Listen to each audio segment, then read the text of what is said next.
Hi guys, this is Grandpa again. Hope you're enjoying the book so far. I am. We're getting ready to start chapter 15 today. Chapter 15 looks like this. It has an X and a V. X stands for 10, V stands for 5. So you put them together and you have 10 and 5 makes 15. Chapter 15. And this is called Popper's Performing Penguins. At that moment, they were interrupted by the manager, who came in with a groan. "What's the matter?" asked Mr. Greenbaum. "The marvelous Marcos, who closed the program, haven't turned up, and the audience are demanding their money back."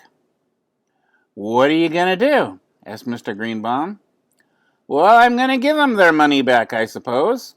And here it is Saturday night, the biggest night of the week. I hate to think of losing all that money." "I have an idea," said Mr. Popper. "Maybe you won't have to lose it. As long as it's the end of the program, why don't we just have the penguins rehearse in there, on a real stage? We'd have more room, and I think the audience would enjoy it." "All right," said the manager. "Let's try it." So the penguins had their first rehearsal on a real stage. The manager stepped out onto the stage. "Ladies and gentlemen," he said, raising his hand, "with your kind indulgence, we're going to try out a little novelty number tonight. Owing to unforeseen circumstances, the marvelous Marcos are unable to appear, but we're going to let you see a rehearsal of the Popper Performing Penguins instead. I thank you." In a dignified way, the Poppers and the Penguins walked out onto the stage, and Mrs. Popper sat down on the piano. "Aren't you going to take off your gloves to play?" asked the manager. "Oh, no," said Mrs. Popper. "I'm so used to playing with them on that I'll keep them on if you don't mind."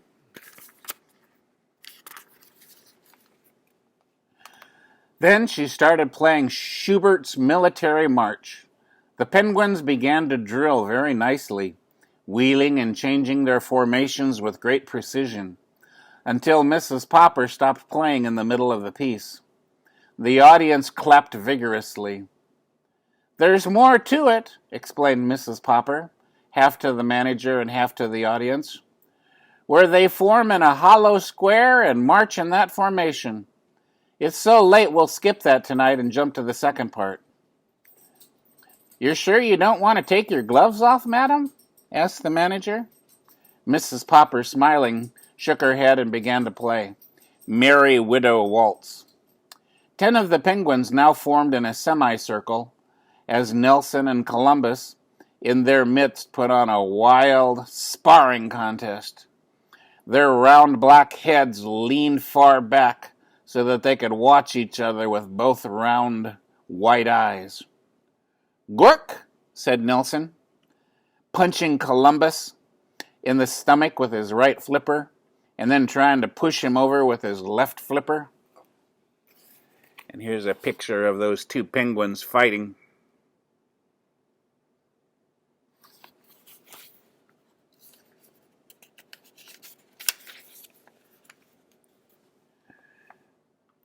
"Caw!" said Columbus, going into a clinch and hanging his head over Nelson's shoulder as he tried to punch him in the back. "Hey, no fair," said the manager. Columbus and Nelson broke loose as the other 10 penguins, looking on, applauded with their flippers. Columbus now sparred politely with Nelson until Nelson hit him in the eye, whereupon Columbus retreated with a loud "ork." The other penguins began to clap, and the audience joined them. As Mrs. Popper finished the waltz, both Nelson and Columbus stopped fighting, put down their flippers, and stood still facing each other. "Oh, which bird won? Who's ahead?" shouted the audience. "Gook," said all the 10 penguins in the semicircle.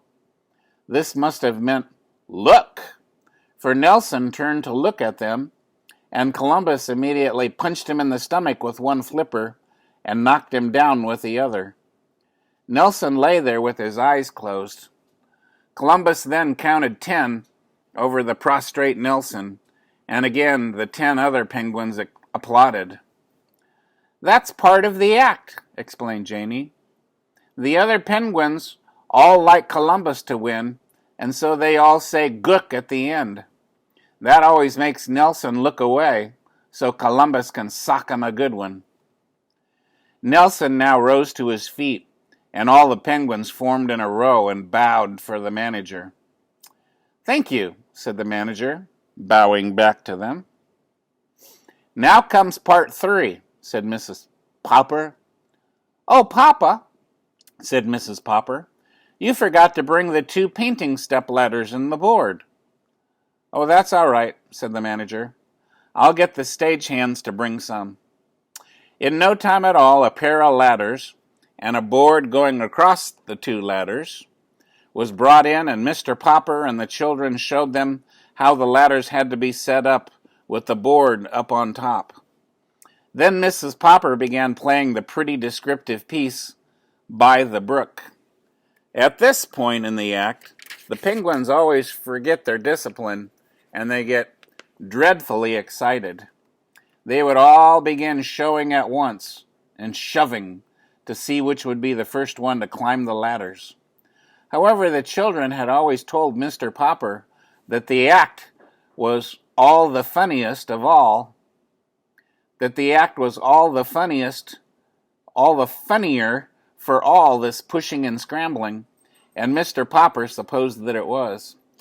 So now, with a great deal of squawking, the penguins fought, and they climbed the ladders, and they ran across the board in complete confusion, often knocking each other entirely off the floor below, and then hurrying to toboggan down to the other ladder and knock off any penguins who were trying to climb up.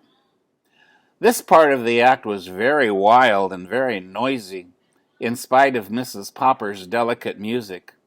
The manager and the audience were all holding their sides, laughing.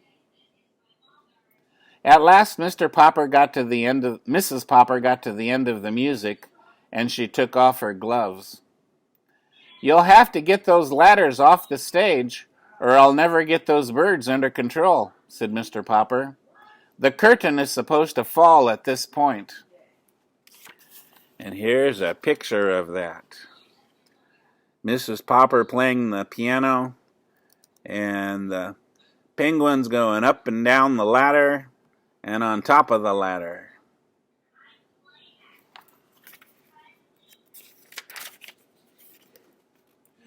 So the manager gave the signal for the curtain to go down, and the audience stood up and cheered. When the ladders had been taken away, the manager had 12 ice cream cones brought in for the penguins. Then Janie and Bill began to cry, so the manager ordered several more so that everybody got one. Mr. Greenbaum was the first one to congratulate the Poppers. "I don't mind telling you, Mr. Popper, that I think you've got something absolutely unique in those birds. Your hit is a sensation, and the way you helped out my friend the manager here shows that you're real troopers, the kind we need in our show business. I'd like to predict that your penguins will soon be packing the biggest theaters from Oregon to Maine.